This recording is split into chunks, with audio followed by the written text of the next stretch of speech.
President Cyril Ramaphosa was among more than a dozen heads of state and government officials at the opening of the 19th Non-Aligned Movement Summit.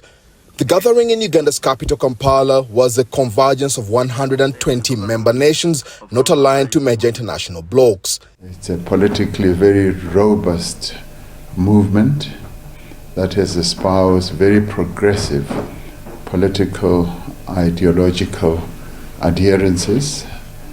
They've been united on many issues, but more especially on the promotion of multilateralism.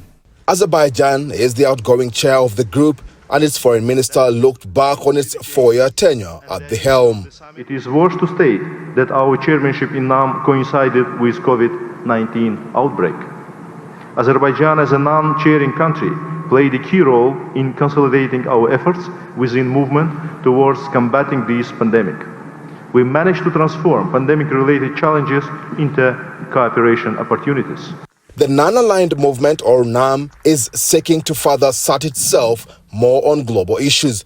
The week-long deliberations here are expected to conclude with the adoption of the Kampala Final Outcome document and a declaration on the crisis in Gaza. There's been a collective condemnation of the violence in which more than 23,000 people have died and thousands of others displaced. Africa condemns this unacceptable moral, legal and humanitarian failure and demands an immediate end to the unjust war against the Palestinian people and for the immediate implementation of the two-state solution. Uganda is taking over as the next chair of the bloc. President Yoweri Museveni has called on NAM members to define and front priorities that favor developing countries.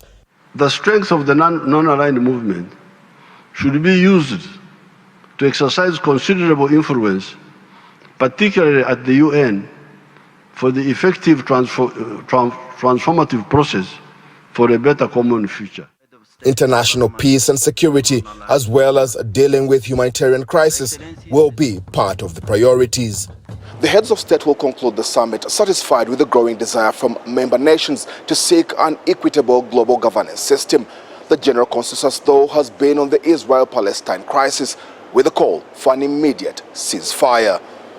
Leon Sanyange, SABC News, Kampala.